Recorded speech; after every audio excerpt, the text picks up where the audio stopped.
রোজা ফরজ হলো মা খাদিজার ইন্তেকালের 5 বছর পরে দ্বিতীয় হিজরিতে। আমাদের মা খাদিজা ফরজ রোজাও পান নাই।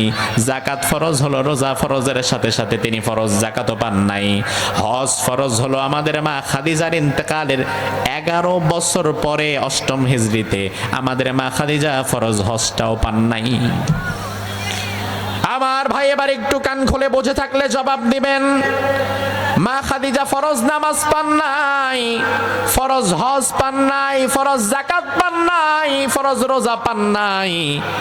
তবে প্রশ্ন আপনার কাছে করে যাই, আমাদের মা খাদিজা জান্নাত পাইছে নাকি পায় নাই? কেন পেয়ে গিয়েছে? তার কারণ তিনার ইমানের মধ্যে কোরআন এমন এক কিতাব, যে কিতাব পড়ার কিছু নিয়ম আছে না নাই? আপনি বাংলা বই পড়েন, এই পোস্টারের বাংলা লেখা পড়েন, এই পড়ার জন্য কোনো ওযু গোসল লাগবে? কিন্তু কোরআন পড়ার আগে পবিত্রতা শর্ত। শুধু তাই না, আপনার মন চাইলো কোরআন খুলে পড়ে ফেললেন না, আল্লাহ বলে না, এভাবে হবে না। ফাইদা ক্রাতাল কোরআন ফাস্তাইয বিল্লাহ, কোরআন পড়ার আগে আগে আউযু বিল্লাহ পড়বা, শয়তানের ওয়াসওয়াসা থেকে আমার দরবারে আশ্রয় চাইবা। তার কারণ আপনি দুনিয়াতে যত ভালো কাজ করেন, শয়তানের কাছে এর মধ্যে সবচাইতে কষ্টকর কাজ হচ্ছে আপনি কোরআনের কাছে এসেছেন এটা। কারণ কোরআনের হেদায়েত আপনি পেয়ে গেলে শয়তানের কষ্ট তো বিফলে চলে যাবে। এজন্য আল্লাহ বলে, বান্দা কোরআন শোনার আগে, কোরআন তেলাওয়াতের আগে, কোরআন বোঝার আগে আউযু বিল্লাহ পড়ে আমি আল্লাহর দরবারে আশ্রয় চেয়ে নিবা। এখন আমরা আল্লাহর কথার উপরে আমল করতে যে স্টেজে সামনে পেছনে ডানে বামে মাইকের আওয়াজ যাদের কানেই যাচ্ছে, যদি একবার আউযু বিল্লাহ বিসমিল্লাহ একত্রিত হয়ে পড়তে পারি, ক্ষতি হবে কি? পড়তে পারবেন তো? আল্লাহর জন্য জবানকে খুলতে পারবেন তো? পড়েন, আউযু বিল্লাহি মিনাশ শাইতানির রাজিম, বিসমিল্লাহির রহমানির রহিম। ইয়া আইয়ুহাল্লাযীনা আমানু আমিনু বিল্লাহি ওয়া রাসূলিহি ওয়াল কিতাবিল্লাযী নাযালা আলা রাসূলিহি والكتاب الذي أنزل من قبل ومن يكفر بالله وملائكته وكتبه ورسله واليوم الآخر فقد ضل ضلالا بعيدا। জোরে বলুন আল্লাহু আকবার। আল্লাহ রাব্বুল আলামিন কোরআনুল কারীমের সূরাতুন নিসা এই সূরার 136 নম্বর আয়াতের মধ্যে বললেন, ইয়া আইয়ুহাল্লাযীনা আমানু, ও ঈমানদারেরা, তোমরা যারা ঈমান এনেছো, তোমরা যারা নিজেদেরকে ঈমানদার বলে দাবি করো। এই মাহফিলে যেই হাজারো জনতা আজকে আমরা বসে আছি, রাজনৈতিকভাবে মতাদর্শ ভিন্ন হতে পারে, কিন্তু নিজেদেরকে কিন্তু সবাই ঈমানদার বলে দাবি করি। রাজনৈতিকভাবে দল আপনি যেটা খুশি সেটা করেন, বিএনপি করেন, জামাত করেন, জাতীয় পার্টি করেন, জাসদ করেন, বাসদ করেন, হেফাজত করেন আর খেলাফত করেন, জমিয়ত করেন আর তরিকত করেন, মাযহাবি হন আর লা মাযহাবি হন, দিন শেষে ঈমানদারের পরিচয় কিন্তু একটাই। ঈমানদার কিন্তু সব সময় নিজের ঈমানদার বলে দাবি করে। এখানে আমরা যারা বসে আছি, আল্লাহ আমাদেরকে ডাক দিলেন, ও ঈমানদারেরা, তোমরা যারা নিজেদেরকে ঈমানদার বলে দাবি করো, আমিনু বিল্লাহ, আবার আমি আল্লাহর প্রতি ঈমান আনো, আমি আল্লাহর প্রতি আবার ঈমান আনো। বিষয়টা কেমন হলো? আল্লাহ তো আমাদেরকে ডাক দিলেন ঈমানদার বলে, তাইলে ঈমানদারের আবার নতুন করে ঈমান আনার দরকার কি? আমি ঈমানদার বলি তো আল্লাহ আমার ঈমানদার বলে ডেকেছেন, কিন্তু আল্লাহ ডেকে আবার বললেন ঈমানদার দাবি করলে হবে না, আবার নতুন করে ঈমান আনো। তার মানে আল্লাহ বুঝিয়ে দিলেন, বান্দা এই দুনিয়াতে এমন অনেক ইমানদার মানুষ থাকবে যারা নিজেদেরকে ইমানদার বলে দাবি করবে, যারা মনেও করবে আমি ইমানদার, কিন্তু জীবন চলার পথে হয়তো এমন কোনো কাজ সে করে ফেলেছে যে কাজের দ্বারা তার ইমানটা ভেঙে গেছে। এজন্য ইমানদারকে ডেকে আল্লাহ আবার মনে করে দিলেন, বান্দারে আবার ইমান আনো, ভাঙা ইমান নিয়ে, নষ্ট ইমান নিয়ে কবরে শোনা।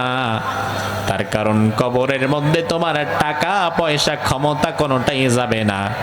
কবরে আমাদের সাথে শুধুমাত্র যাবে যেটা, সেটার নাম ইমান। জোরে কোন সেটার নাম কি? আমার ভাইরা, দুনিয়ার মানুষ অনেকে মনে করে যে ক্ষমতায় যেতে পারলেই আমরা সফল। এজন্য প্রয়োজনে ক্ষমতায় যাওয়ার জন্য নিজের ইমান বিক্রি করে এমন মানুষ আছে না নাই?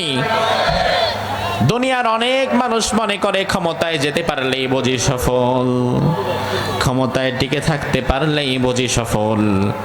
এই জন্য কোন কোন মানুষ ক্ষমতায় যাওয়ার জন্য যেমন ইমান বিক্রি করে যেতে চায়, আবার কোন কোন মানুষ ক্ষমতাকে ধরে রাখার জন্য প্রয়োজনে হাজার মানুষকে মেরে ফেলতে দ্বিধা করে না, বিনিময়ে শুধু দুনিয়াতে তার ক্ষমতাটাই দরকার।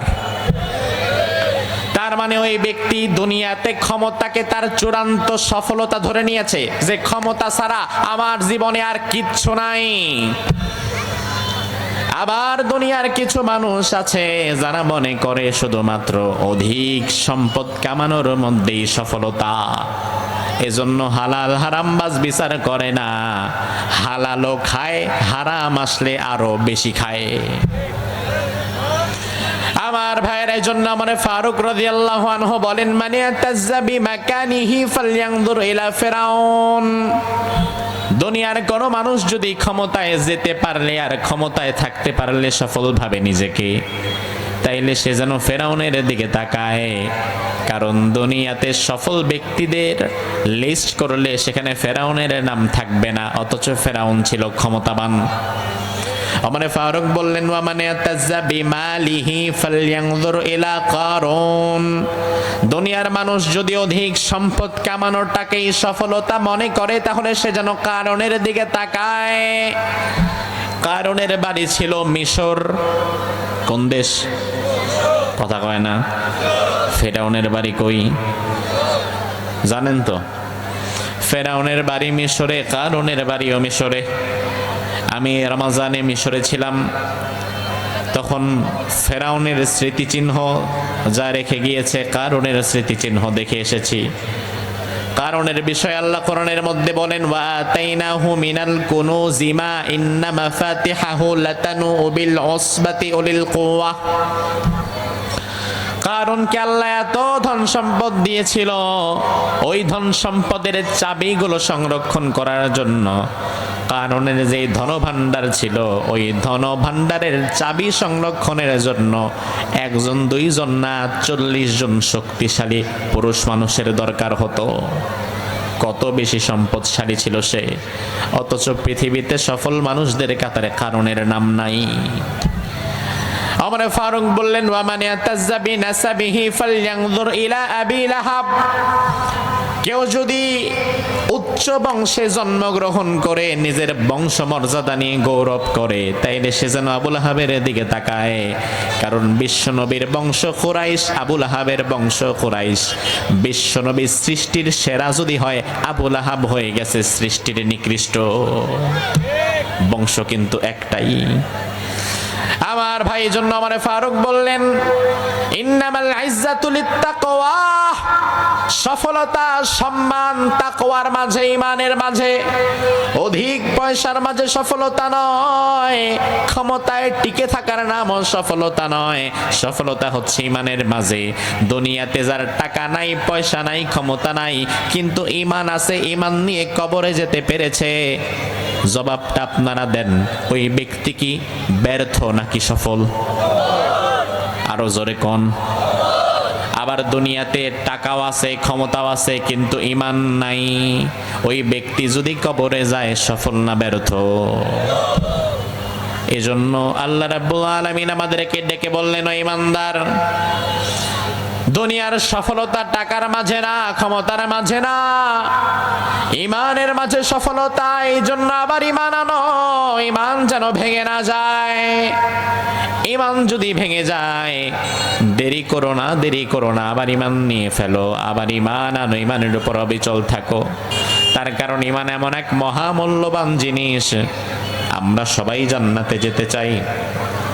দলের ভিন্ন থাকতে পারে, মাযহাবের ভিন্নতা থাকতে পারে, দিন শেষে জান্নাতে যে যাব এ বিষয়ে কারো কোনো দ্বিমত নাই, এই বিষয়ে সবাই একমত। আর জান্নাতে যাওয়ার জন্য আমার ভাই সবচাইতে আগে 1 নাম্বার শর্ত যেটা, ওই 1 নাম্বার শর্তের নাম হচ্ছে ঈমান। জান্নাতে যাওয়ার 1 নাম্বার শর্ত কি? আমল হবে পরে, ঈমান আসবে আগে। আমলের মান থাকবে তখন, ঈমানটা ঠিক থাকবে যখন।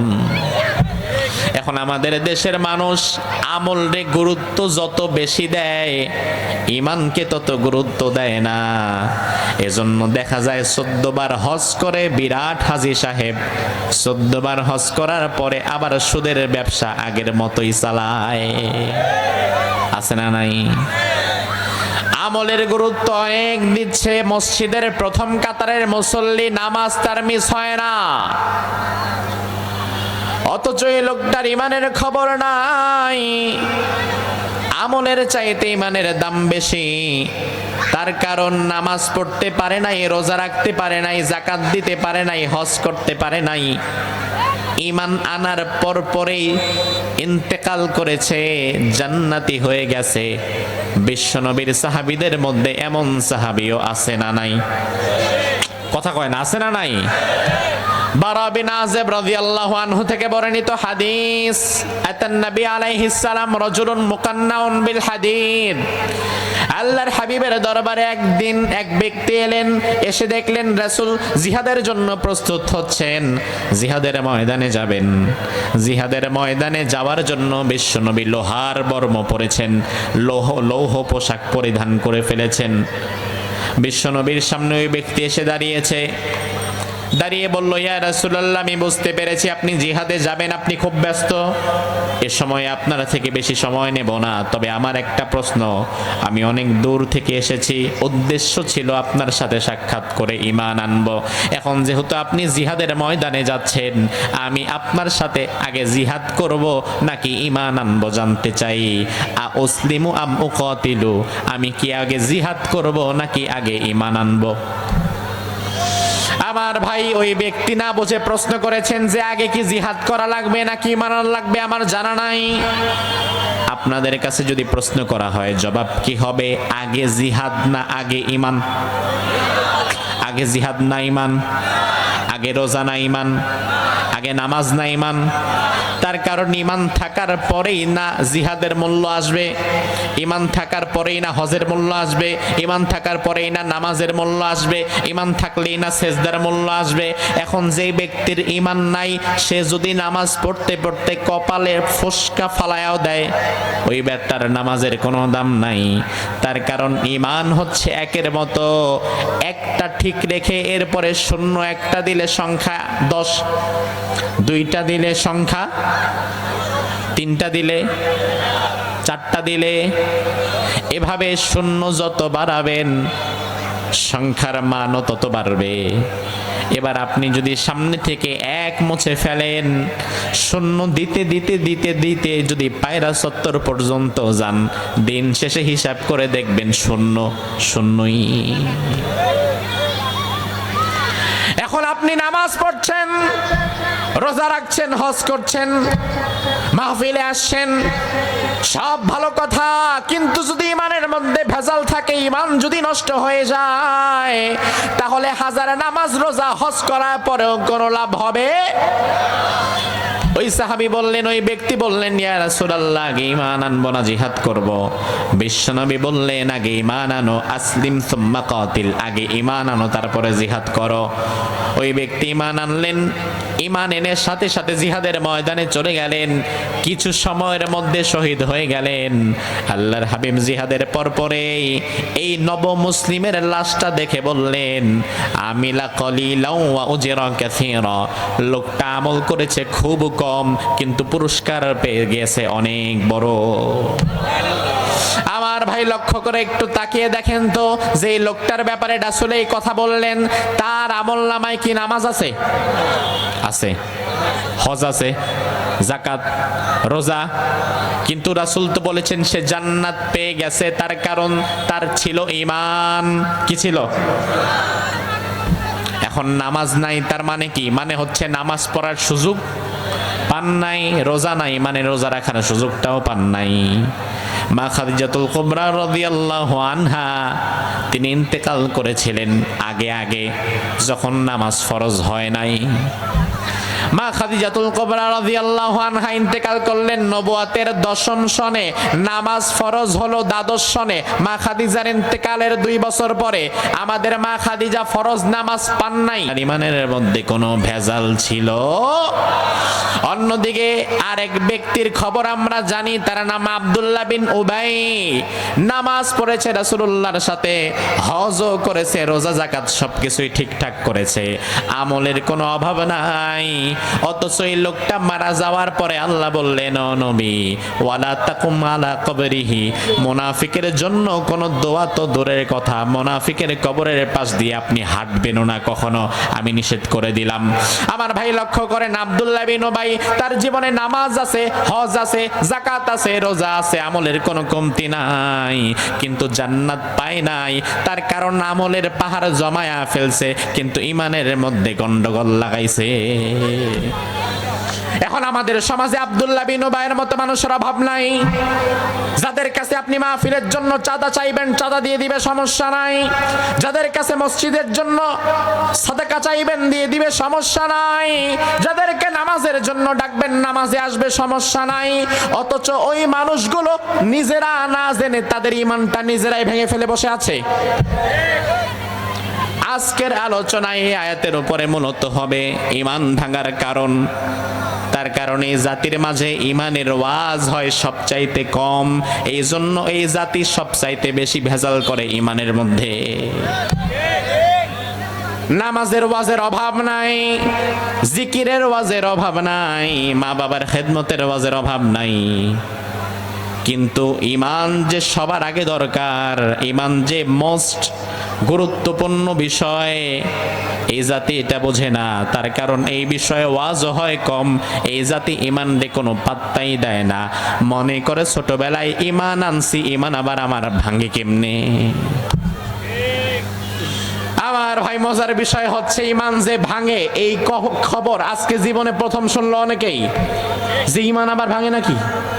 কি কয় হুজুর? ওযু না হয় ভাঙে, নামাজ না হয় ভাঙে, রোজাও না হয় ভাঙে, ঈমান ভাঙে কেমনে? ও ভাই আমার, ভালো করে বোঝেন, কোরআনে আল্লাহ রাব্বুল আলামিন এমন এক ব্যক্তির কথা বললেন, যিনি ছিলেন অনেক বড় আবেদ, অনেক বড় বুজুর্গ। কত বড় বুজুর্গ? যত বড় বুজুর্গ হইলে কোরআনে তার কথা আসে। আমরা অনেকে মনে করি আমি অনেক বড় হুজুর, আমি অনেক বড় পীর সাহেব, আমি অমুক হুজুরের সাথে আছি, আমি অমুক শায়েকের সাথে আছি, আমার ঈমান ভাঙবে কেমনে? অথচ ঈমান এমন সেনসিটিভ একটা জায়গা, ঈমান আনা যত কঠিন, মৃত্যু পর্যন্ত ঈমানের উপরে টিকে থাকা তার চেয়ে বেশি কঠিন। ঈমান তো আপনি চাইলেই আনতে পারবেন, তবে ঈমান ভাঙা ঈমান আনার চাইতে আরো বেশি সহজ। এই যে চায়ের কাপ কাঁচ দিয়ে বানানো, এই সুন্দর চায়ের কাপটা যেই কোম্পানি বানিয়েছেন, এই চায়ের কাপটা বানাতে ওই কোম্পানির সময় লাগছে নাকি লাগে নাই? কথা বলেন। অন্তত ধরেন এই চায়ের কাপটা বানাতে, ডিজাইন করতে, শুকাতে, মজবুত করতে, এই ফুলের ডিজাইনটা করতে কোম্পানির মিনিমাম আধা ঘন্টা সময় লাগছে একটা কাপ বানাতে। কিন্তু আপনি যদি চায়ের কাপটা ভেঙে ফেলতে চান, সময়ের দরকার নাই, হাত থেকে ছেড়ে দিবেন, নিচে পড়ে যাবে, ন্যানো সেকেন্ডে টাস টাস হয়ে যাবে। ঈমান আনার জন্য আপনাকে ধীরস্থির ভাবে বসতে হবে, পবিত্রতা অর্জন করতে হবে, কালিমা শাহাদাহ পাঠ করতে হবে, অন্তরে বিশ্বাস রাখতে হবে, এরপরে কাজে পরিণত করতে হবে। লম্বা সময়ের ব্যাপার, কিন্তু ঈমান ভাঙার সময়ের দরকার নাই। এমন কথা বলে ফেলেছেন যেই কথার দ্বারা ঈমান শেষ, এমন কাজ করে ফেলেছেন যেই কাজের দ্বারা ঈমান শেষ, এমন চিন্তা হয়তো মাথায় শয়তান ঢুকায়া দিছে যেই চিন্তা করলেও ঈমান শেষ। এখন আমাদের দেশের মানুষ ঈমান যে ভাঙে এটা জানে না, এজন্য ঈমান যে নতুন করে আবার আনাও দরকার এটাও বোঝে না। আমার ভাই, এই জন্য আজকের আলোচনা গুরুত্বপূর্ণ, অল্প সময় তবে কথাগুলো গুরুত্বপূর্ণ, আমলের নিয়তে শুনে যান। ও ভাই আমার, ওযুর সময় আপনি ওযু করলেন, মসজিদে ঢুকছেন, নামাজ আদায় করবেন মাগরিবের বা এশার। ওযু করে মসজিদে ঢোকার পরে পেট যদি খারাপ থাকে, গ্যাস্ট্রিকের যদি প্রবলেম থাকে, যদি বায়ু দূষণ হয়ে যায়, ওই মুহূর্তে আপনি বায়ু দূষণ হওয়ার পরে ওই ওযু দিয়া নামাজ পড়েন নাকি আবার ওযু করেন? কারণ আপনি ভালো করে জানেন যেই কাজ হয়েছে এর দ্বারা আমার ওযু ভেঙে গেছে। আবার আপনি ওযু করে আল্লাহু আকবার বলে নামাজে দাঁড়িয়েছেন, এমন সময় পেছন থেকে যদি একজন আইসা ডাক দেয়, আরে সালাম ভাই কেমন আছেন, অনেকদিন পরে দেখলাম, আগের মতো দেখে আর আসেন না। আপনি যদি তার সাথে কথা বলেন, ভাই ভালোই আছি, অনেকদিন পরে আসলাম, আপনি কেমন আছেন, নামাজের ভেতরে যদি কথা বলেন তাইলে নামাজটা ভেঙে গেছে। এই জন্য নামাজের ভেতরে দাঁড়িয়ে আপনার বাবাও যদি ডাকে আপনি কথা বলেন না, কারণ আপনি জানেন কথা বললে নামাজ শেষ। রমজান মাস, প্রচন্ড গরম, দুপুর বেলায় ঘরের দরজা বন্ধ, সামনে আছে এক বোতল পানি, প্রচন্ড পিপাসায় আপনি কাতর, কেউ দেখে না, তবু এক ঢোক পানিও খান না। তার কারণ আপনি জানেন রোজা রেখে ইচ্ছাকৃতভাবে এক ফোঁটা পানি খাইলে রোজা শেষ। তার মানে আমরা ওযু ভাঙার কারণ জানি, এই জন্য ওযু ভেঙে গেলে আবার ওযু করি। নামাজ ভাঙার কারণ জানি, নামাজ ভেঙে গেলে আবার নামাজ নতুন করে পড়ি। রোজা ভাঙার কারণ জানি, রোজা ভেঙে যদি যায় আবার নতুন করে রোজা রাখি। তবে হতভাগা মুসলমান ঈমান ভাঙার কারণটাই জানে না। এই জন্য জীবনে কোথায় যে ঈমান ভেঙে গেছে, কোন কাজের দ্বারা, কোন কথার দ্বারা, কোন চিন্তার দ্বারা, এটা না জানার কারণে ওই ভাঙা ঈমান নিয়ে আমল করতেছে। কিয়ামতের ময়দানে যাওয়ার পরে দেখবে আমলের কোনো দাম নাই। তার কারণ সে তার যৌবনের শুরুতে হয়তো কোনো এক কাজের দ্বারা তার ঈমানটা তখনই ভেঙে ফেলাইছিল। এই জন্য আমার ভাই খুব সাবধান যেন ঈমান না ভাঙে। এমন বিষয় না যে হুজুর আপনি তাহলে আজকে আমাদের সামনে কথা বলছেন, আপনি এত বড় হুজুর, আপনার ঈমান তাইলে খুব মজবুত, আপনার ঈমান ভাঙবে না। ভাই আমার, আপনার ঈমানের গ্যারান্টি আমি ইয়াহিয়া তাকি দিব কিভাবে? আমি ইয়াহিয়া তাকি তো নিজের ঈমানের গ্যারান্টি নিজেই দিতে পারি না। তার কারণ কত বড় বড় হুজুর, কত বড় বড় আলেম, কত বড় বড় আবেদ মৃত্যুর পূর্বে ঈমান হারা হয়ে গেছে, তার সঠিক সংখ্যা জানা নাই। রাসূলের হাতে হাত রেখে ঈমান গ্রহণ করেছে, নাম আব্দুল্লাহ ইবনু খাতাল। আবার কিছুদিন পরে মক্কায় গিয়ে কুফর করেছে, বিশ্বনবীর রিসালাতকে অস্বীকার করে মুরতাদ হয়ে গেছে। রাসূলের হাতে হাত রেখে ঈমান আনার পরেও যদি মৃত্যু পর্যন্ত ঈমানের উপরে অটল থাকতে না পারে, তাহলে আপনি আর আমি কে? আল্লাহ রাব্বুল আলামিন কোরআনুল কারীমের সূরা আরাফের মধ্যে এক ব্যক্তির ঘটনা বললেন। রব্বুল আলামিন বলেন, ওয়াতলু আলাইহিম নাবাল্লাযী আতাইনাহু আয়াতিনা ফানসালাখা মিনহা ফাতবাহুশ শাইতানু ফাকানা মিনাল গাওয়িন। ও নবী, দুনিয়ার মানুষকে আপনি ওই ব্যক্তির ঘটনা জানায়া দেন। কোন ব্যক্তি? যে ব্যক্তির নাম ছিল বালআম ইবনে বাউর। কি নাম? বালআম। কি নাম? সবাই বলেন বালআম। কি নাম? বনি ইসরাইলের একজন ব্যক্তি, অনেক বড় ইবাদত গুজার, অনেক বড় আল্লাহর ওলি। কত বড় আল্লাহর ওলি হলে পরে আল্লাহ তাকে খুশি হয়ে মুস্তাজাবুদ দাওয়া বানিয়ে দেয়। মুস্তাজাবুদ দাওয়া মানে এমন ব্যক্তি যে হাত তুলে আল্লাহর কাছে কোনো কিছু যদি চায় আল্লাহ সাথে সাথে সেটা কবুল করে নেয়। হাত তুলে দোয়া করতে দেরি, তবে কবুল হতে দেরি হয় না। বনি ইসরায়েলের মধ্যে এমন এক ব্যক্তি ছিল, তার নাম বালআম। যা দোয়া করতো তাই কবুল হতো। আল্লাহর এত প্রিয় বান্দা। মুসা আলাইহিস সালামের সাথে জাব্বারিনদের যখন জিহাদ লাগলো, যুদ্ধ লাগলো, জাব্বারিনরা বুঝে ফেললো মুসার সাথে এমনি এমনি পারা যাবে না, কারণ মুসার পক্ষে আছেন কে? আরো আস্তে কোন কে? আর আল্লাহ যার পক্ষে থাকে তাকে হারিয়ে দেওয়া যাবে।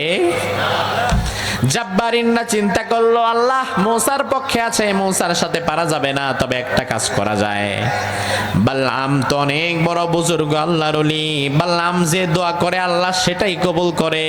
আমরা বালআম রে বুঝায়া বাজায়া ভুলায়া ভালায়া টাকা পয়সা দিয়া যদি আমাদের দলে আনতে পারি, বালআম যদি মুসার বিরুদ্ধে আল্লাহর দরবারে একটা বদদোয়া করে দেয়, তাইলে তো মুসা শেষ।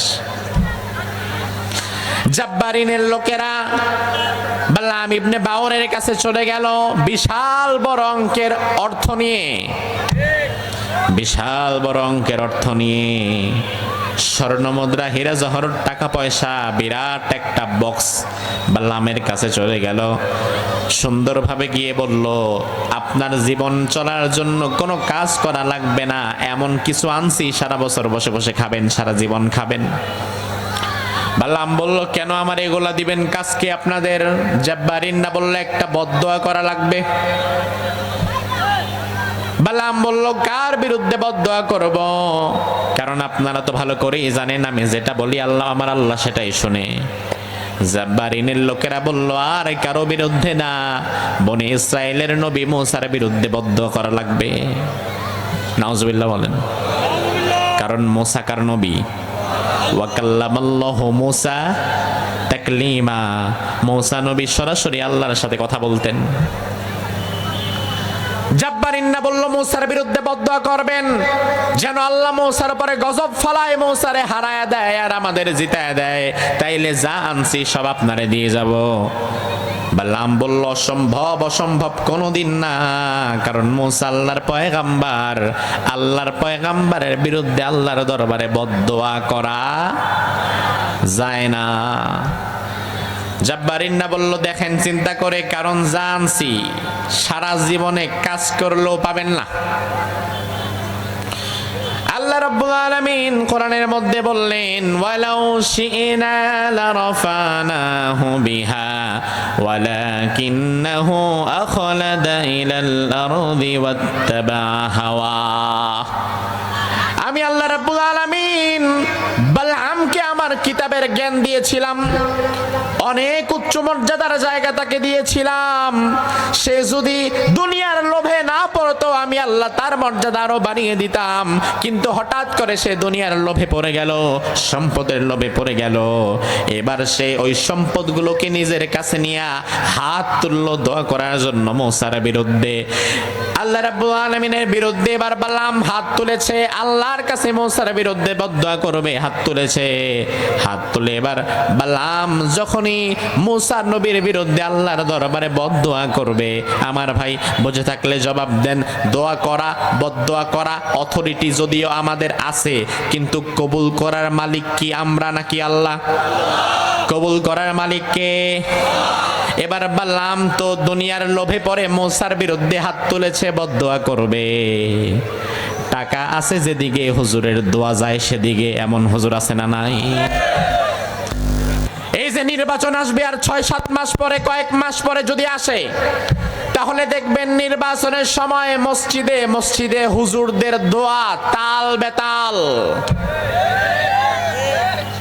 জোহরের সময় আসছে, মার্কা কি? কয় ট্রাক হুজুরের হাতে দেয় 500, হুজুর কয় আল্লাহ ট্রাক রিজিতায় দাও। আসরের সময় আসছে, মার্কা কি? আম, হুজুর কয় কত? 1000, আল্লাহ আম রিজিতায় দাও। মাগরিবের সময় আসছে মার্কা কি জাম, আল্লাহ জামরে জিতাও। এশার সময় আসছে কচু, আল্লাহ কয় কচুরে জিতাও।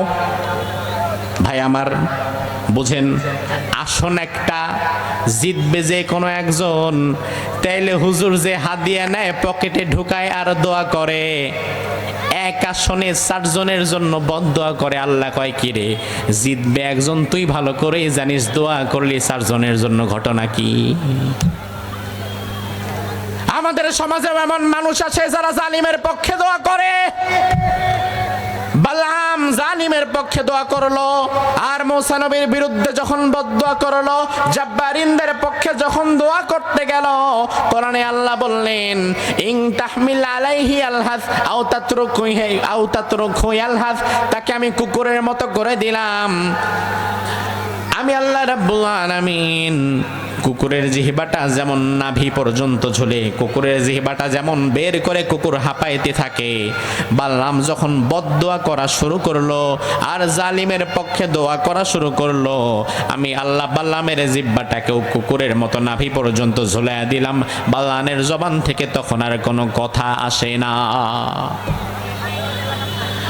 এজন্য আমার ওলামায়ে কেরামরা সাবধান, ইমাম সাহেবেরা সাবধান, খতিব সাহেবেরা সাবধান।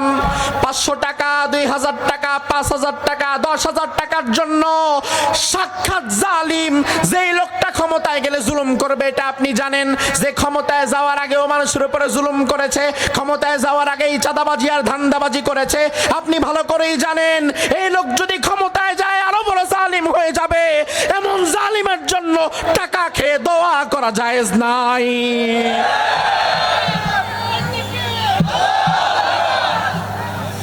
আমার ভাই, বালাম যখনই বদদোয়া করা শুরু করেছে, আল্লাহ রাব্বুল আলামিন তার জিহ্বাটা ঘোরায়া দিছে। এবার বদদোয়া সে করতে চাইছে মুসার জন্য, কিন্তু বদদোয়া হয়ে গেছে তার নিজের জন্য আর জাব্বারিনদের জন্য। আমার ভাই, এই ঘটনা দ্বারা আমি কি বোঝাতে চাইলাম? বিশাল বড় আল্লাহর ওলি, কিন্তু জীবনের শেষ পর্যায়ে ইমানের উপর অবিচল থাকতে পারে নাই, ইমান ভেঙে ফেলেছে।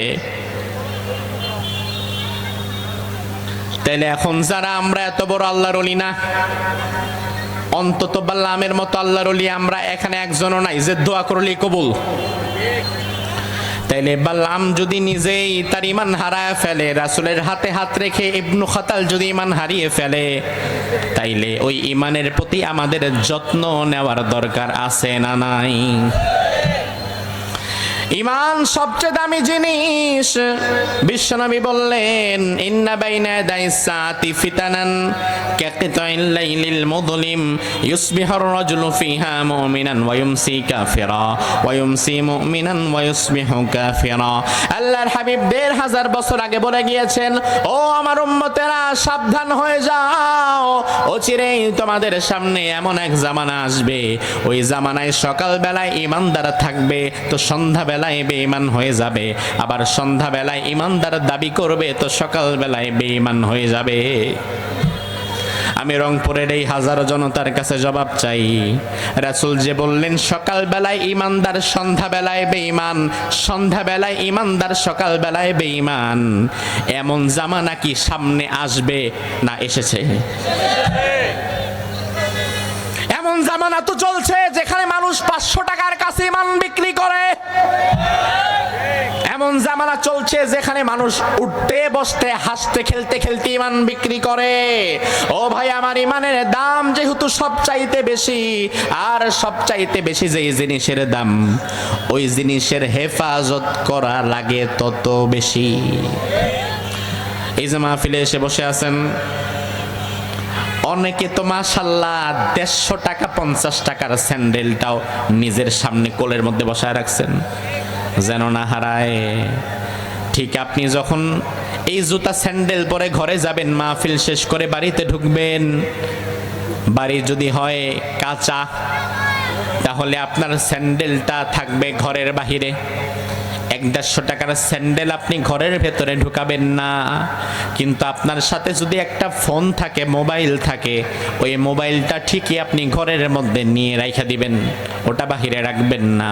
তার কারণ আপনি ভালো করেই জানেন 150 টাকার জুতা, পুরান জুতা হয়তো কেউ নিবে না, কিন্তু মোবাইল যদি বাইরে রাখা যান পাওয়ার সুযোগ আর নাই।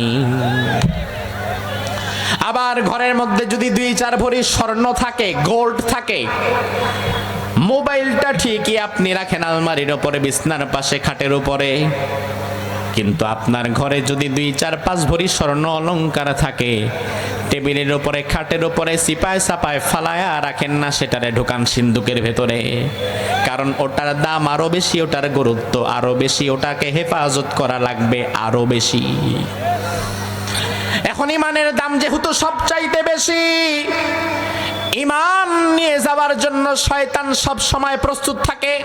তার কারণ শয়তান ভালো করেই জানে আমল নষ্ট করতে পারলে আমার বেশি একটা লাভ নাই, সে তওবা করে আবার আগের কাজা কাফারা আদায় করে নিবে। কিন্তু আমি যদি একবার তার ইমানটা ভেঙে ফেলতে পারি, তাইলে সারা জীবন সেজদা দিয়া কাঁদলেও তো লাভ নাই। এই জন্য শয়তান আপনার আমল নষ্ট করার চাইতে ইমান নষ্ট করার দিকে জোর দেয় বেশি। এই জন্য আপনাকেও নিজের ইমান হেফাজতের জন্য দায়িত্ব নেওয়া লাগবে বেশি। আমার ভাই, আমি এই মুহূর্তে আপনাদের কাছে ইমান ভাঙার প্রধানত 3টা কারণ উপস্থিত করব। যেই 3টি কারণ যদি আপনি লক্ষ্য করেন আপনার মাঝে আছে, কিংবা জীবনে কখনো ভুল করে ফেলেছেন, তাহলে আজকের মাহফিলে এই মুহূর্তে তওবা করে আবার ইমান এনে বাড়ি যাওয়ার একটা সুযোগ আছে না নাই? আর যদি ইমান ভাঙার কারণ কি, কোন কাজে, কোন কথায়, কোন চিন্তার দ্বারা ইমান ভেঙে যায়, যদি না জানেন আর এই ভাঙা ইমান নিয়ে যদি মরে যান, তাইলে আল্লাহর দরবারে আসামির কাঠগড়ায় দাঁড়িয়ে যাবেন, আমলের কোনো দাম নাই। এজন্য এই মুহূর্তে ইমান ভাঙার আমরা 3টি প্রধান কারণ শুনবো। জোরে বলেন, ইমান ভাঙার প্রধান কারণ কয়টা? আরো জোরে। ইমান ভাঙার প্রধান 3টি কারণ। 1 নাম্বার কারণ হচ্ছে কুফর, হুয়া জুহুদুল ওয়াহদানিয়াহ আউন নুবুওয়াহ আউশ শরিয়াহ। কুফর হচ্ছে শরিয়াতের কোন বিষয়কে অস্বীকার করা, আল্লাহর একত্ববাদের কোন বিষয়কে অস্বীকার করা, অথবা রাসূলের রিসালাতের কোন বিষয়কে অস্বীকার করার নাম হচ্ছে কুফর। আমার ভাই লক্ষ্য করেন, এই যে 30 পারা কোরআন, জবাব দিবেন এই 30 পারা কোরআন নাজিল করেছেন কে? আরো জোরে। মুসলমান হিসাবে, ইমানদার হিসাবে আপনার মানা লাগবে কয় পারা? আরো জোরে। যদি আপনি 29 পারা মানেন, একটা পারা বাদ দেন, ইমান আছে না গেছে? সব মানলেন, একটা আয়াত মানতে পারলেন না, ইমান আছে না গেছে? কুফর মানে অস্বীকার করা। আপনি যদি কোরআনের সব আয়াত স্বীকার করে একটাকে অস্বীকার করতে চান, তাইলেও কিন্তু ইমান গেছে। বাংলাদেশে একটা পথভ্রষ্ট সম্প্রদায় আছে, তাদের নাম হচ্ছে কাদিয়ানি। নাম শুনছেন? ঢাকার বকশীবাজারে তাদের মসজিদ আছে, আমি নিজে দেখেছি কয়েকবার। আহমদিয়া মুসলিম জামাত তারা নিজেদের দাবি করে। তাদের কালিমা আমাদের কালিমা কিন্তু এক, তাদের নামাজ আমাদের নামাজ এক, তাদের আজান আমাদের আজান এক, আমাদের সব আমল তাদের আমল এক, ভিন্নতা নাই। তবু আহলে সুন্নাত ওয়াল জামাতের আকীদা হচ্ছে কাদিয়ানীরা কাফের, তারা ঈমানদার না। কেন তারা কাফের? আমি অবাক হয়ে গেলাম। আমাদের নামাজ তাদের নামাজ এক, আমাদের জিকির তাদের জিকির এক, আমাদের রোজা তাদের রোজা এক, আমাদের কোরআন তাদের কোরআন এক, সব এক। শুধু কাফের হয়ে গেছে একটা বিষয়কে অস্বীকার করার কারণে। কোরআনে আল্লাহ রাব্বুল আলামিন বললেন, মা কানা মুহাম্মাদুন আবা আহাদিম মির রিজালিকুম ওয়ালাকিন রাসূলুল্লাহি ওয়া খাতামান নাবিয়িন। ও দুনিয়ার মানুষ শুনে নাও, আমার নবী মুহাম্মদ তোমাদের কোন পুরুষের পিতা নয়, আর আর আমার নবী হচ্ছে আখেরি জামানার পয়গম্বর। আমার নবীর পরে আর কোনো নবী নাই, আমার নবী হচ্ছে শেষ নবী। আমার ভাই জবাব দিবেন, আমাদের নবী কি শুধু নবী না শেষ নবী? শুধু নবী না শেষ নবী? আমাদের নবীর পরে কিয়ামতের আগ পর্যন্ত আর পৃথিবীতে কোনো নবী আসবে? কাদিয়ানীরা পুরা কোরআনের 30 পারার সবটা মেনে নিয়েছে, একটাও বাদ দেয় নাই। যা বলবেন তাতেই তারা একমত। তবে তাদের কথা হচ্ছে, আল্লাহ যে বলেছেন শেষ নবী, তারা বিশ্ব নবীকে সর্বশ্রেষ্ঠ নবী মানে, নবী হিসাবেও মানে, অস্বীকার করে না। কিন্তু শেষ নবী, এই শেষ শব্দটা তারা মানে না। তারা দাবি করে আমাদের আরেকজন নবী আছে, গোলাম আহমদ কাদিয়ানী তার নাম, তিনিও নবীর পরে আরেকজন ছোটখাটো নবী। আমার ভাই লক্ষ্য করেন, কাদিয়ানী কিন্তু 30 পারা কোরআন সবটা অস্বীকার করে নাই, একটা পারা অস্বীকার করে নাই, একটা আয়াত অস্বীকার করে নাই। অস্বীকার করছে শুধুমাত্র একটা শব্দ, শেষ, এ শব্দটাকে অস্বীকার করে।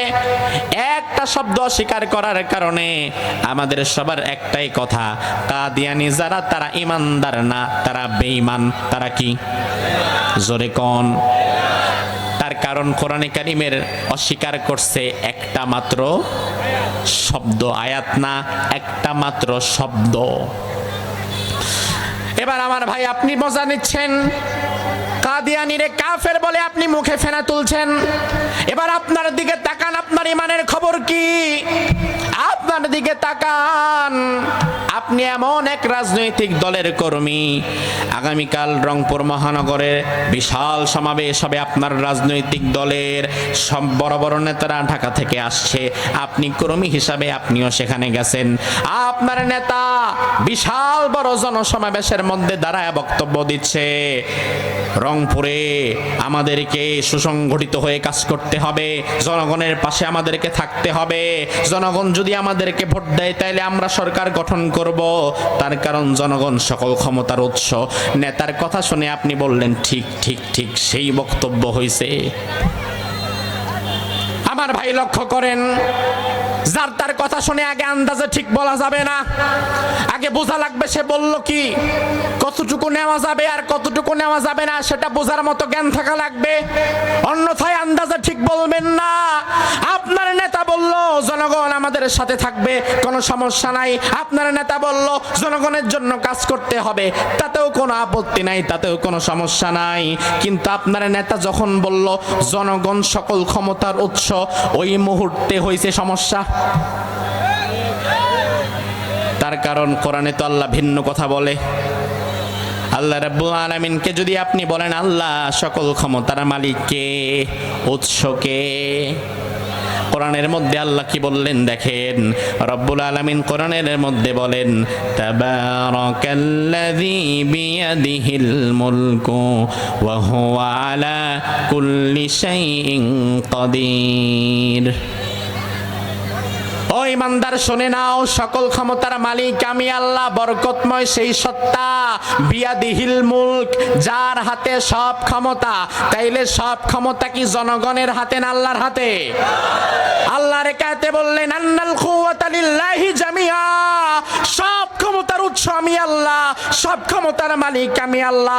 কোরআনে কারিমে আল্লাহ একবার দুইবার না, একাধিক জায়গায় বলেছেন সকল ক্ষমতার মালিক আমি, সকল ক্ষমতার উৎস আমি। তাইলে তোমার নেতা রংপুর শহরে দাঁড়ায় বলে গেল সকল ক্ষমতার উৎস জনগণ। ও ইমানদার ভালো করে বুঝে নাও, কাদিয়ানী যদি একটা শব্দকে অস্বীকার করার কারণে কাফের হয়ে যায়, তাইলে তোমার নেতা কোরআনে কারিমের কয়েকটা আয়াত অস্বীকার করেছে, তোমার নেতা তো আরো বড় কাফের।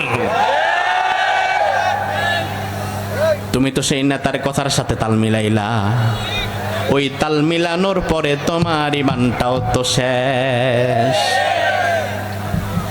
নিজের ইমানের যত্ন নেন, এই রাজনীতি আপনার কবরে বাঁচাবে না। দুনিয়ার এই ক্ষমতা আজ আছে কাল নাই। 1.5 বছর আগে সারা বাংলাদেশে যাদের ব্যানার আর ফেস্টুনের কারণে আকাশের চাঁদ দেখা যাইতো না, ওই মানুষগুলো তো আজকে দেশেই নাই। তাইলে আল্লাহ তোমার চোখে আঙ্গুল দিয়া বোঝায় দিল, দেখে যাও সামান্য ছাত্রদের দ্বারা বিশাল বড় স্বৈরাচারকে যদি আল্লাহ পতন করায়া দিতে পারে, তাইলে তুমি তো মিয়া এখনো ক্ষমতায় আসোই নাই। আপনারা রংপুরের মানুষ, আলহামদুলিল্লাহ আমি গর্ব করি আপনাদের নিয়ে। যদিও অনেকে হাসির ছলে বলে রংপুরের মানুষ নাকি, হ্যাঁ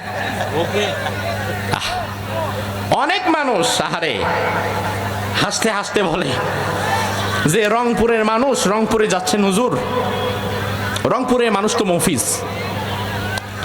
আমি বললাম রংপুরের মানুষরে মফিজ বলো মিয়া, এই রংপুরের মফিজ ছিল বলেই তো আবার দ্বিতীয় স্বাধীনতার দেখা পেয়েছ। আর তুমি রংপুরের মানুষরে মফিজ বলো। সর্বপ্রথম প্রশাসনের সামনে নিজের বুকের তাজা রক্ত ঢেলে দিয়েছিল রংপুরের এক যুবক, নাম কি? বাড়ি কি আশেপাশে না?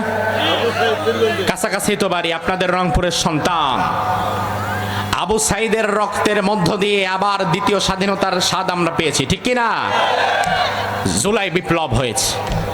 তবে কষ্টকর বিষয় হচ্ছে আবু সাইদের রক্তের ভিত্তিতে যেই জুলাই বিপ্লব হয়েছিল, যেই নতুন স্বাধীনতার দেখা আমরা পেয়েছিলাম, ওই আবু সাইদের রক্তের মধ্য দিয়ে যেই নতুন স্বাধীনতার দেখা পেয়েছিলাম, ওই জুলাই বিপ্লব মোটামুটি এখন কেজি দরে বিক্রি করা শেষ। মোটামুটি পাইকারি দামে বিক্রি করা হয়ে গেছে। আমাদের সবার চিন্তা ছিল, চেতনা ছিল, ইচ্ছা ছিল যে এবার অন্তত পরিবর্তন, নাকি স্বপ্ন ছিল না? ওই মুহূর্তে বাংলাদেশের 18 কোটি মানুষের স্বপ্ন ছিল যে এবার অন্তত একটা পরিবর্তন আসবে, এবার অন্তত আমরা একটা ইনসাফের সমাজ পাবো, এবার অন্তত আমরা সুখে শান্তিতে বসবাস করতে পারবো, জান ও মালের নিরাপত্তা পাবো, এবার অন্তত আমাদেরকে সাদাবাজি ধান্দাবাজি থেকে আমরা এবার মুক্ত থাকতে পারবো, এবার হয়তো আমরা মাথা উঁচু করে দাঁড়াতে পারবো। এমন একটা স্বপ্ন ওই সময় 18 কোটি মানুষের ছিল। আমার মনে হয় এখন 18 জনেরও নাই। বছরের মাথায় আমরা দেখতে পেয়েছি বিগত দিনে যদি চাঁদা দেওয়া লাগতো 10 টাকা, এখন মোটামুটি দেওয়া লাগে 30 টাকা। তাইলে জুলাই বিপ্লব কই গেল? আবু সাইদের রক্তের দাম কোথায় গেল? ও আমার জাতি, আজ আমি তোমাদেরকে তোমাদের ভাই হিসেবে কোরআন হাতে নিয়ে বলে দিতে চাই, যদি তোমরা ইনসাফ প্রতিষ্ঠা করতে চাও, যদি শান্তি শৃঙ্খলা নিরাপত্তার সাথে বসবাস করতে চাও, যদি চাও, তাহলে সব বিপ্লব বাদ দিয়ে আগামীর বাংলাদেশে কোরআনের বিপ্লব করো। অন্তত পক্ষে এই জুলাই বিপ্লবের মতো এই বিপ্লবগুলো কেজি দরে বিক্রি হবে না। যদি আমরা আগামীর বাংলাদেশ কোরআন দিয়ে সাজাতে না পারি, এমন জুলাই বিপ্লব আসবে যাবে, আবু সাইদের রক্তের কোনো মূল্য আর থাকবে না।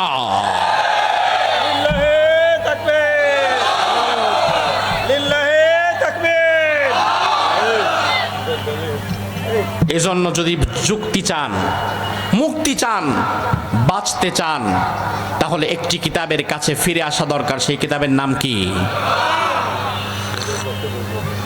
আল্লাহ সুবহানাহু ওয়া তাআলা কুফর, যে কুফরের দ্বারা ঈমান শেষ, এই কুফর কাদিয়ানি কোরআনে কারীমের একটা শব্দকে অস্বীকার করছে, ওর যেমন ঈমান শেষ। আপনার যেই নেতা মঞ্চে দাঁড়িয়ে বলছে জনগণ সকল ক্ষমতার উৎস, তারও ঈমান শেষ। আর যেই কর্মী হাততালি দিয়ে তার এই কুফরি বক্তব্য সমর্থন করছে, ওই কর্মীরও ঈমান। আমার ভাই, ঈমান ভাঙার 2 নাম্বার কারণ হচ্ছে শিরিক। ঈমান ভাঙার 2 নাম্বার কারণ কি? আমি শুনেছি আমার আগের বক্তা সম্ভবত শিরিক সম্পর্কে কিছু কথা বলেছে। শিরিক এমন এক ভয়ঙ্কর গুনাহ, করেছেন তো মরেছেন, বাঁচার উপায় নাই। আল্লাহ রাব্বুল আলামিন কোরআনের মধ্যে বললেন, ইন্নাশ শিরকা লাযুলমুন আযীম, নিশ্চয়ই শিরিক যারা করবে এটা মহা জুলুম, তাদের কোনো ক্ষমা নাই, তাদের কোনো মাফ নাই। আল্লাহ রাব্বুল আলামিন 18 জন নবীর নাম কোরআনে এক জায়গায় নিয়েছেন। 18 জন নবীর নাম, 18 জন নবীর নাম নিয়ে আল্লাহ বললেন ওয়ালাউ আশরাকু লাহাবিতা আনহুম মা কানু ইয়ামালুন। এই নবীরাও যদি কোনোদিন শিরিক করত তাদের আমলগুলো আমি বরবাদ করে দিতাম। আল্লাহ রাব্বুল আলামিন বিশ্ব নবীকে উল্লেখ করে বললেন লা ইন আশরাকতা লা ইয়াহবাতান্না আমালুক ওয়া লা তাকুনান্না মিনাল খাসিরিন। ও নবী মুহাম্মদ, আপনি নিজেও যদি কোনোদিন শিরিক করেন আপনারও কিন্তু উপায় হবে না, আমলগুলো বরবাদ হয়ে যাবে। আমার ভাই বিশ্ব নবীর শিরিক করার তো কোনো সুযোগই নাই, কোনো উপায় নাই। আল্লাহ মূলত বিশ্ব নবীকে বলার মধ্য দিয়ে উম্মতে মুহাম্মাদীকে বুঝিয়েছেন শিরিক যদি করেন তাইলে বাঁচতে পারবেন না। আল্লাহ রাব্বুল আলামিন আরেক আয়াতের মধ্যে বললেন ইন্নাল্লাহা লা ইয়াগফিরু আন ইউশরাকা বিহি ওয়া ইয়াগফিরু মা দুনা যালিকা লিমান ইয়াশা। ও বান্দা, যত গুনাহ করবা না করবা ক্ষমা আমি করব, ক্ষমার মালিক আমি। তবে শিরিক যদি করো আমি আল্লাহ ক্ষমা করব না। ইন্নাহু মান ইউশরিক বিল্লাহ ফাকাদ হারামাল্লাহু আলাইহিল জান্নাতা ওয়া মাওয়াহুন নার। শিরিক যদি করো জাহান্নাম তোমার জন্য অবধারিত, আর জান্নাত তোমার জন্য হয়ে যাবে হারাম। আল্লাহ রাব্বুল আলামিন হাদিসে কুদসির মধ্যে বললেন ইয়া ইবনা আদম ইন্নাকা লাউ আতাইতানি বিকুরাবিল আরদি খাতায়া সুম্মা লাকিতানি লা তুশরিক বি শাইআ লা আতাইতুকা বিকুরাবিহা মাগফিরা। ও আদম সন্তান শুনে নাও, কিয়ামতের ময়দানে আমি আল্লাহর সামনে তুমি যদি পাহাড় সমপরিমাণ গুনাহ নিয়ে হাজির হও, ওই পাহাড় সমপরিমাণ গুনার দিকে আমি আল্লাহ তাকাবো। তাকানোর পরে যদি দেখি তোমার আমলনামায় অনেক গুনাহ আছে তবে শিরিকের গুনাহ নাই, আমি আল্লাহ পাহাড় সমপরিমাণ ক্ষমা নিয়া তোমারে মাফ করে তোমারে জান্নাত দিয়া দেব। আমার ভাইরা, শিরিক যদি করেন তাহলে বাঁচবেন না, আর শিরিক যদি না করেন তাহলে আল্লাহ চাইলে মাফ করেও দিতে পারেন। তবে শিরিক যদি করেন তাইলে কোনো ক্ষমা হবে না। শিরিক মানে কি? শিরিক মানে হচ্ছে অংশীদার সাব্যস্ত করা। আল্লাহ যা দিতে পারে ওই জায়গায় অন্য কাউকে এনে যদি দাঁড় করান, এটাই হচ্ছে শিরিক। আল্লাহর ক্ষমতার সাথে অন্য কাউকে যদি দাঁড় করায় ফেলেন, এটা হবে শিরিক। এখন আমাদের সমাজে শিরিক করে এমন মানুষ আছে না নাই? মসজিদে সেজদা দেয় এমন কিছু মানুষ যেমন আছে, আবার মাজারে সেজদা দেয় এমন কিছু মানুষ আছে না নাই? আল্লাহর দরবারে চায় এমন কিছু মানুষ যেমন আছে, আবার পীরের দরবারে যায় এমন কিছু মানুষও আছে না নাই? আমার ভাই, শিরিক খুব ভয়াবহ বিষয়। আল্লাহ তাআলা যা দেওয়ার ক্ষমতা রাখে এটা যদি কারো কাছে চান তাইলে মুশরিক। 25 বছর বয়স, রংপুরের এক যুবক বিয়ে করেছে। বিয়ের পরে 2-4-5 বছর সন্তান হয় না, বয়স হয়ে গিয়েছে, বিয়ের বয়স তখন 10 বছর। 25 বছর বয়সে বিয়ে করছে, সন্তান হয় না, 10 বছর বয়স তখন হয়েছে মাত্র 35। 35 বছর বয়সে 10 বছর সন্তান যদি না হয়, এই 10 বছরে মসজিদে এসেছে, নামাজ পড়েছে, আল্লাহর দরবারে চেয়েছে, কিন্তু এরপরে আর আল্লাহর দরবারে চায় না, ধৈর্যে তার কোলায় না। তখন শয়তানের ধোকায় পড়ে শাহজালালের মাজারের মধ্যে গিয়া ছাগল একটা মান্নত কইরা এরপরে পীরের দরবারে গিয়া সন্তান চায়া বৈশা থাকে। এমন লোক আছে না নাই? অথচ আমার ভাই, সন্তান দেওয়ার মালিককে, ক্ষমতাকার। আল্লাহ কোরআনের মধ্যে বললেন লিল্লাহি মুলকুস সামাওয়াতি ওয়াল আরদি ইয়াখলুকু মা ইয়াশা ইয়াহাবু লিমান ইয়াশাউ ইনাসা ওয়া ইয়াহাবু লিমান ইয়াশাউ যুকুর। ও ইমানদার বান্দা শুনে নাও, আমি আল্লাহ আকাশ এবং জমিনের মালিক।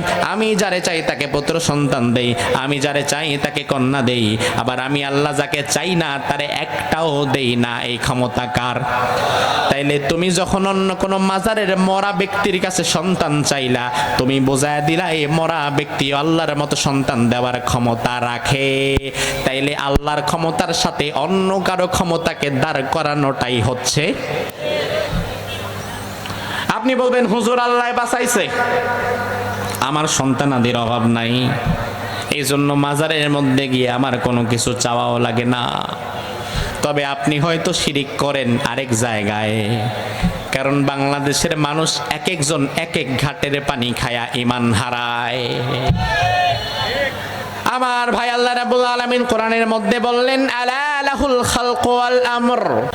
ও দুনিয়ার মানুষেরা, ও ঈমানদারেরা শুনে নাও, এই গোটা আকাশ এবং জমিন, যে আকাশের নিচে তোমরা আছো, যেই জমিনের উপরে তোমরা আছো, এই আকাশ এবং জমিন সৃষ্টি করেছেন একজন, তিনি। আরো জোরে। আল্লাহ বললেন, ইমানদার, সৃষ্টি যেহেতু করছি আমি, তাইলে আইন দিব আমি, কেমনে চলা লাগবে, তোমার ব্যবসা কেমনে চলবে, তোমার রাজনীতি কেমনে চলবে, তোমার পরিবার কেমনে চলবে, তোমার সংস্কৃতি কেমন হবে, এগুলা তুমি বানায়া বানায়া ঠিক করবা না, এগুলা দিব আমি। কারণ তোমারে বানাইছি আমি, আমি আইন ও কানুন দেব আমি।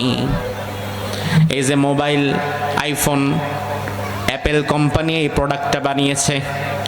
অ্যাপেল কোম্পানি যেভাবে চায় এই মোবাইল সেভাবে চলবে, তার কারণ মোবাইল বানিয়েছে অ্যাপেল কোম্পানি। এখন অ্যাপেল কোম্পানির বানানো আইফোনে স্যামসাং এর আইন চলে না, স্যামসাং কোম্পানির মোবাইলে অ্যাপেল ফোনের ফাংশন চলে না, তার কারণ যে বানাইছে শুধু তার মতেই চলা লাগে। আমার ভাই, আমাদেরকে বানিয়েছেন আল্লাহ তাআলা, জমিন আল্লাহ বানিয়েছেন। এই জন্য এই জমিনে যদি রাজনীতি করেন, এই জমিনে যদি অর্থনীতি চালান, এই জমিনে যদি পরিবার নিয়ে বাঁচতে চান, তাইলে আপনার পরিবার চলবে আল্লাহর কথা মতো, আপনার মসজিদ চলবে আল্লাহর কথা মতো, আপনার ব্যবসা চলবে আল্লাহর কথা মতো। আপনি যদি সংসদের ভেতরেও ঢুকে যান, আপনার সংসদটাও চালাতে হবে আল্লাহর কথা মতো। মক্কার কাফেররা বলতো, নবী আসেন একটু কম্প্রোমাইজ করি। কি কম্প্রোমাইজ? কাফেররা বলতো, নবী আল্লাহরে বলেন, ইয়াকুলুনা হাল্লানা মিনাল আমরি মিন শাই, আল্লাহ কিছু আইন দিক আর আমরা কিছু আইন দেই, মিলা জিলা চলি। রাসূল আল্লাহকে বলে, আল্লাহ এরা তো মিলা জিলা চলতে চাই, কি করবো? আল্লাহ স্পষ্ট জানায় দিলেন কোরআনের মধ্যে, কুল, ও নবী আপনি বলেন, ইন্নাল আমর, হুকুম কেবল দেবে, লিল্লাহ, একমাত্র কে? কাফেরদেরকে আপনি জানায়া দেন, মামু বাড়ির আবদার না, আল্লাহর জমিনে থাকবা, নিজের মন মতো চলতে পারবা না। যদি ইমানদার হতে চাও, তাইলে তোমার সারা জীবনটাই চালাতে হবে কার মতে? এখন আমাদের সমাজে এমন ইমানদারের অভাব নাই যারা মসজিদ আল্লাহর হুকুম মতো চলবে, সমস্যা নাই। মাহফিল আল্লাহর মতো করেন, আল্লাহ যেভাবে বলছেন সেভাবে করেন, সমস্যা নাই। মসজিদ আল্লাহর হুকুম মতো চলবে, এ কথায় সবাই একমত হবে।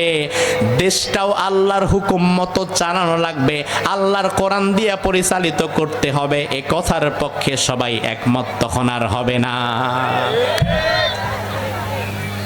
আমাদের সমাজের অনেক বড় বড় নেতারা, এখন কোন রাজনৈতিক দল ক্ষমতায় নাই, এজন্য মোটামুটি পোস্টারে তেমন বড় বড় নেতাদের নামও নাই। আবার মাহফিলের মঞ্চে বিরাট হমৃতমৃ নেতারা দেখাও নাই, কিন্তু নির্বাচনের পরে দেখবেন পোস্টারের মধ্যেও নেতার নাম, মাহফিলের মধ্যেও নেতা। সমস্যা নাই, রাজনৈতিক নেতা থাকবেন, সমস্যা নাই, তিনি জনপ্রতিনিধি। আমার ভাই, আপনি লক্ষ্য করবেন আমাদের নেতারা মাহফিলের মধ্যে আসে, কোরআনের পক্ষে সুন্দর সুন্দর কথা বলে। এই বছর ওনারে আনছেন, যত টাকা লাগে আমি দিব, সামনে বছর আরো বড় বক্তা আনবেন, আপনারা আওয়াজ শুনবেন, জিকির করবেন, নামাজ পড়বেন, তসবিহ পড়বেন, কোনো সমস্যা নাই। নেতারা যদি বলেন, নেতা আপনি আমাদের মাহফিলের পক্ষে নাকি? অবশ্যই পক্ষে। আপনি আমাদের কোরআনের পক্ষে নাকি? বলবে অবশ্যই পক্ষে। এবার আপনি যদি বলেন নেতা, তাইলে আপনি তো এমপি হয়ে সংসদে গেছেন, সংসদে যায় এবার আপনি কোরআনের পক্ষে কথা বলেন, কোরআন দিয়ে সংসদ চালাতে হবে, এই কথা বলেন। আপনার নেতা তখন বলবে আমি মামা নাই। ঠিক কিনা? কেন তোমার নেতা মাহফিলের পক্ষে আছে, কোরআনের পক্ষে নাই? আবার কোরআনের পক্ষে মুখে বললেও কেন কোরআনের বিধানের পক্ষে নাই? তার কারণ তোমার নেতা ভালো করেই জানে, মসজিদের পক্ষে থাকলে সমস্যা নাই, নামাজের পক্ষে থাকলে সমস্যা নাই, মাহফিলের মঞ্চে এসে দুইটা বড় বড় কথা বললে সমস্যা নাই, কিন্তু সংসদের মধ্যে গিয়ে আমি যদি বলি কোরআন দিয়ে রাষ্ট্র পরিচালনা করা লাগবে, তখন আমার চান্দাবাজি আর ধান্দাবাজি চলবে না। এই জন্য কোরআনের সব মানবে, আবার কিছু মানবে কিছু মানবে না, এমন মানুষও আছে না নাই? আমার ভাইরা, সময় কম, শেষ করে দেওয়া লাগবে। একটা বিষয়ের উপরে দীর্ঘ সময় কথা বলার সুযোগ নাই। ঈমান ভাঙার 1 নাম্বার কারণ বলেছিলাম কুফর, অস্বীকার। 2 নাম্বার কারণ বললাম শিরিক, অংশীদার। এবার সর্বশেষ 3 নাম্বার কারণ, 10টা মিনিট সময় হবে নাকি? শুনবেন? ঈমান ভাঙার 3 নাম্বার কারণ হচ্ছে নিফাক। 3 নাম্বার কারণ কি? নিফাক মানে দুমুখ নীতি অবলম্বন করা।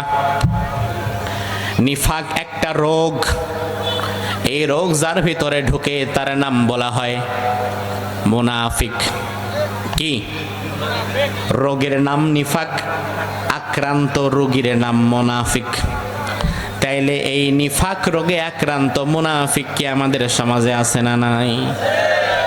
এই রোগের উপসর্গগুলো, জ্বর আসলে যেমন কপাল ঘামে, কপাল গরম হয়, ঠান্ডা লাগলে নাক দিয়া পানি পড়ে, হাসি আসে, তাইলে মুনাফিকেরও এমন কিছু সিমটম আছে যেগুলো দেখলে বুঝবেন বেটা মুনাফিক হয়ে গেছে। তাইলে এখন আমাদের জানা দরকার কেমন কাজ করলে মানুষ মুনাফিক হয়। আমার ভাইরা লক্ষ্য করেন, মুনাফিকের ব্যাপারে আল্লাহ কোরআনে কি বললেন? আল্লাহ বললেন ইন্নাল মুনাফিকিনা ফিদ দারকিল আসফালি মিনান নার। মুনাফিক যারা হবে তাদেরকে আমি আল্লাহ জাহান্নামের একদম তলদেশে ফেলবো। তলদেশে মানে কি? ধরেন বিরাট একটা বালতি, এই বালতির মধ্যে যদি এভাবে টিস্যু মোড়ায় মোড়ায় একটার পর একটা নিচের দিকে ফেলেন, তাইলে সবচাইতে তলদেশে থাকবে ওই টিস্যুটা যেটা ফেলবেন আপনি সবার আগে। তাইলে মুনাফিকরা জাহান্নামের তলদেশে থাকার মানে মুনাফিকদের দিয়েই আল্লাহ জাহান্নাম উদ্বোধন করবেন। আল্লাহর আয়াতের মধ্যে বললেন ইন্নাল্লাহা জামিউল মুনাফিকিন ওয়াল কাফিরিন ফি জাহান্নামা জামিআ। আমি আল্লাহ তাআলা জাহান্নামের মধ্যে মুনাফিকদের একত্রিত করব এবং কাফেরদেরকে একত্রিত করব। তাহলে আল্লাহ জাহান্নামে কাফেররেও দিবেন, মুশরিকরেও দিবেন, মুনাফিকরেও দিবেন, কিন্তু দেওয়ার মধ্যে আগে মুনাফিকের নামটা আছে না নাই? তার মানে আল্লাহ রাব্বুল আলামিন মুনাফিকের বিষয়ে জিরো টলারেট। ও ভাই, তার কারণ হচ্ছে ইসলামের জন্য কাফের, মুশরিক, নাস্তিক যতটা না ক্ষতিকর, কালিমা পড়েছে, ইমানদার দাবি করে কিন্তু ইমানের বিরোধী কাজ করে, কালিমা বিরোধী কাজ করে, এমন মুনাফিক ইসলামের জন্য তার চেয়ে বেশি ক্ষতিকর। মুনাফিক চিনবেন কিভাবে? আল্লাহ কোরআনের মধ্যে বললেন মুনাফিক হচ্ছে এমন আন্নাহুম ইয়াকুলুনা মা লা ইয়াফালুন।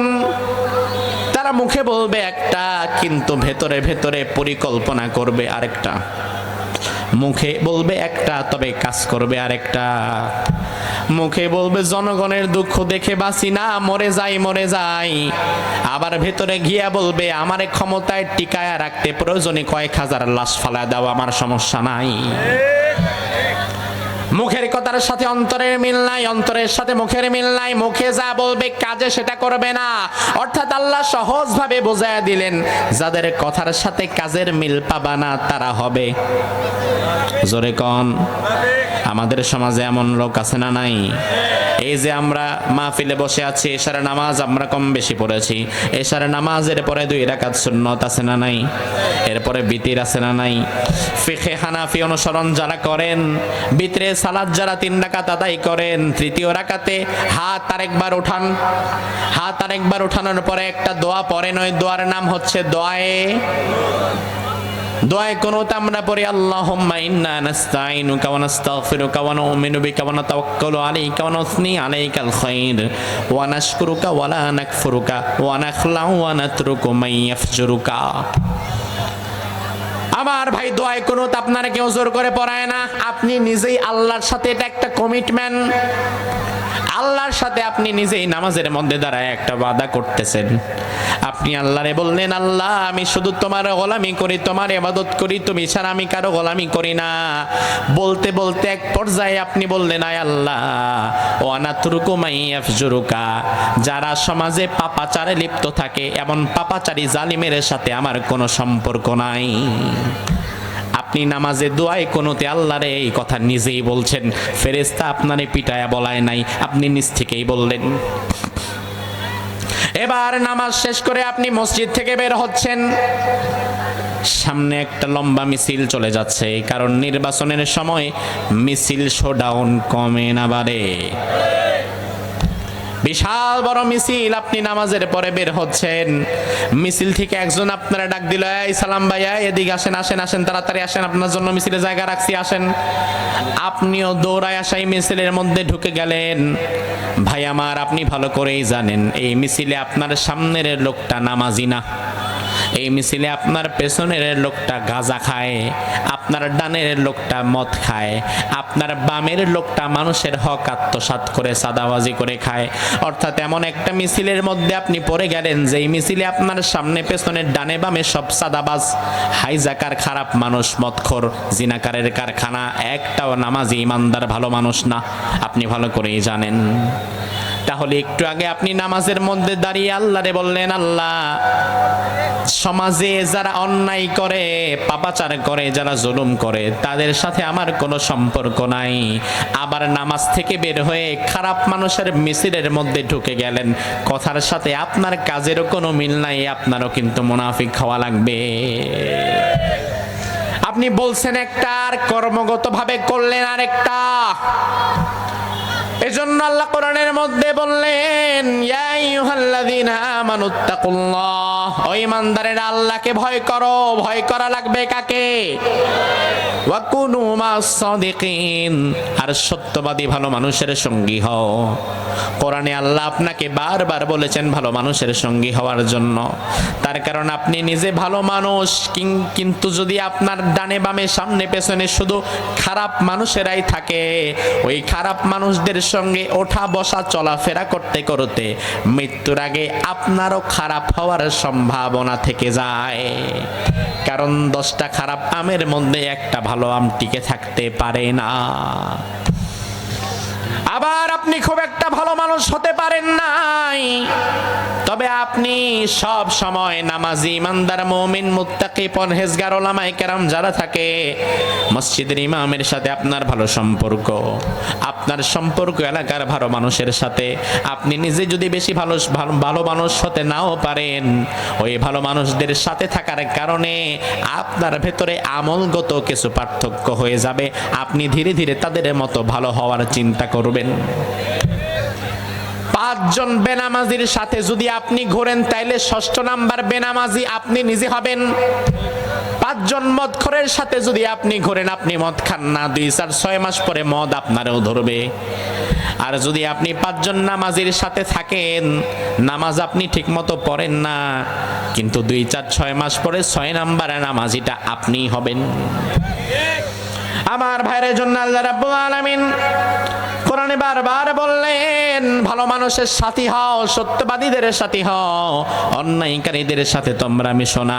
এখন আমাদের সমাজের মানুষ ভালো মানুষের সঙ্গী হয় বেশি না অন্যায়কারীর সঙ্গী হয় বেশি? অন্যায়কারীর সঙ্গী যদি হন তাইলে কিন্তু বাঁচতে পারবেন না। আমার ভাই, কথা লম্বা করার সময় নাই, সুযোগ নাই। মুনাফিকদের ব্যাপারে আল্লাহ আরেক আয়াতের মধ্যে বললেন, এই মুনাফিকরা হবে এমন দুমুখ নীতি তারা অবলম্বন করবে। তারা মাহফিলের মঞ্চেও চলে আসবে, আবার মাহফিল শেষ করে তারা গানের কনসার্টেও যাবে। কোরআনের মধ্যে আল্লাহ বললেন, ওয়া ইযা লাকুল লাযীনা আমানু ক্বালু আমান্না ওয়া ইযা খালাউ ইলা শায়াতিনহিম ক্বালু ইন্না মাকুম ইন্নামা নাহনু মুস্তাহজিউন। মুনাফিকরা ইমানদারদের সাথে যখন মিশবে, তখন ইমানদারদেরকে বলবে আমরা তোমাদের সাথে আছি। আবার বেঈমানদের সাথে যখন মিশবে, কাফেরদের সাথে যখন মিশবে, তারা বলবে আমরা তোমাদের সাথে আছি। আমাদের বাংলাদেশে দেখবেন এক শ্রেণীর নেতারা তাদেরকে মাহফিলের মঞ্চে, সভাপতির মঞ্চে, মাহফিলের মঞ্চে, প্রধান অতিথির নামের জায়গায় তাদের নাম দেখা যায়। আবার গানের কনসার্ট কইরা জেমস রে যদি দাওয়াত দেন, সেখানেও তাদেরকে প্রধান অতিথির জায়গায় খুঁজে পাওয়া যায়। তারা মাহফিলেও আসে, আবার গানের কনসার্টেও যায়, মসজিদেও যায়, আবার সিনেমা হলের মধ্যে গিয়েও বসে থাকে। এমন নেতা আছে না নাই? ওই নেতারা এখন বলবে, হুজুর আপনি ভোটের রাজনীতির বুঝবেন কি? মাহফিলের মঞ্চে যেমন আমাদের ভোট আছে, আবার গানের কনসার্টেও কিছু ভোট আছে না নাই? এখন আমি যে মাহফিলের মঞ্চে আসছি, আমাদের ভোটটা আমি ধরছি, এখন আমি যদি গানের কনসার্টে না যাই, তাহলে ওই ভোটগুলা পাবো কিভাবে? আমি বলবো, ভাই ভোটের রাজনীতি করতে গিয়া যদি ইমান বিক্রি করে দেওয়া লাগে, এমন রাজনীতির কপালে জুতা মারো। ইমান বিক্রি করবা না। আজকে আজকে সুবিশাল মাহফিলের প্রধান অতিথি তুমি হয়েছো, তোমার সিদ্ধান্ত নেওয়া লাগবে। আল্লাহ ভালোবেসে আমার কোরআনের মঞ্চের প্রধান অতিথি বানিয়েছে, আমি সারা জীবন কোরআনের মঞ্চে থাকবো এবং কোরআনের সম্মান আমি অটুট রেখে যাব। কালকে যদি এলাকার ফাতরা পোলাপানেরা বলে আমরা গানের কনসার্ট করব, আপনি হবেন প্রধান অতিথি, তাহলে তুমি যদি জনপ্রতিনিধি হও তোমার সেখানে বলা লাগবে, ও আমার যুবকেরা গানের কনসার্ট করো না, এতে কোনো ফায়দা নাই, বরং তারা একটা মাহফিল করেছে, তোমরা মাহফিল না করতে পারো, অন্তত তোমরা একটা ইসলামিক গানের কনসার্ট দাও, যেখানে ইসলামিক শিল্পীরা এসে আল্লাহ রাসূলের গান শোনাবে। আমি প্রয়োজনে সেখানে তোমাদেরকে 50,000 1 লাখ টাকা দেব, সমস্যা নাই। তবে হারাম গানের কনসার্ট যদি করো তাইলে আমি আর নাই। তোমার মতো নেতা যদি ওই ফাতরা পোলাপান করে টাকা দেওয়া বন্ধ করে দিত, ওই ফাতরা পোলাপান গানের কনসার্ট করার জন্য পয়সা পেত না। তাহলে তুমি তো গানের কনসার্ট করার জন্য উদ্বুদ্ধ করো, মাহফিলের মঞ্চে এসে বলো কোরআন ধরে রাখা লাগবে, কোরআনের সাথে থাকা লাগবে, ইসলামের পক্ষে থাকা লাগবে। আবার 2 দিন পরে গানের কনসার্টের মধ্যে গিয়া বলো বাঙালি সংস্কৃতি ধরে রাখা লাগবে। এমন মুনাফিক নেতা আছে না নাই? এখন আমাদের সমাজে এই মুনাফিক নেতাদেরকে চিহ্নিত করতে হবে, যারা ভয় জায়গায় যায় তাদেরকে চিহ্নিত করতে হবে। তার কারণ আমার ভাইয়েরা, 55 বছরের বাংলাদেশে এখনো কোরআন প্রতিষ্ঠা হতে পারে নাই। যেই দেশের 92% মানুষ মুসলমান, ওই দেশে একটা বিধানও আল্লাহর কথা মতো চলে না। এই দোষটা কিন্তু 5% হিন্দুদের দিতে পারবেন না, কারণ তারা সংখ্যায় কম। এই 55 বছরের বাংলাদেশ, এই 55 বছরের বাংলাদেশে আল্লাহর কোরআনের বিধান দিয়ে একটা আইনও কি চলে? কথা বলেন, চলে? আচ্ছা, দোষটা কার? 5% হিন্দুদের। কেন? তারা তো সংখ্যায় কম, 5%। তাদের পক্ষে থাকা বিপক্ষে যাওয়াতে কোনো কিছু যায় আসে যায় না। তাহলে দোষ কি 3% বৌদ্ধ কিংবা খ্রিস্টানদের? না, তাদেরও না। তার কারণ তারা সংখ্যায় আরো কম, তাদের পক্ষে থাকা বিপক্ষে যাওয়াতেও কোনো কিছু যায় আসে যায় না।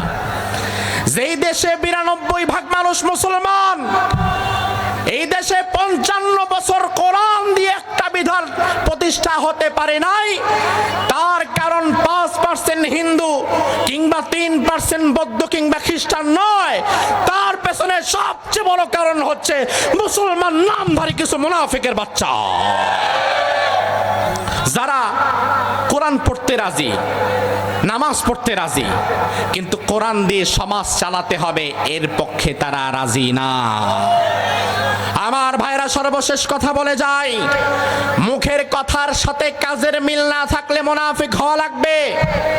এজন্য মুখের কথার সাথে কাজের মিল রাখেন, যেটা মুখে বলবেন সেটাই কাজে পরিণত করবেন। এটা যদি না পারেন তাইলে চুপ থাকবেন, বলার দরকার নাই। আগামীর বাংলাদেশ কোরআন দিয়ে পরিচালিত হচ্ছে, এমন একটা দৃশ্য কি আমরা দেখতে চাই? রংপুরবাসীকে দেখতে চাও? আগামীর বাংলাদেশ ইনসাফের সুশাসন প্রতিষ্ঠা হয়েছে দেখতে চাও? সব তন্ত্র মন্ত্র ভুলে যাও, সব তন্ত্র মন্ত্র ভুলে যাও, আল্লাহর কোরআনের পক্ষে দাঁড়িয়ে যাও। আগামীর বাংলাদেশের সংসদ কোরআনের সংসদ হবে।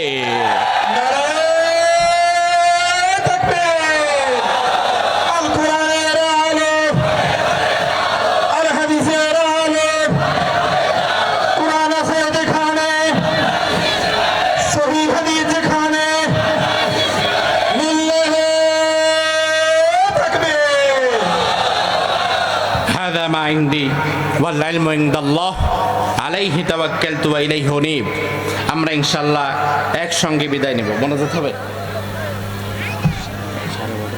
না।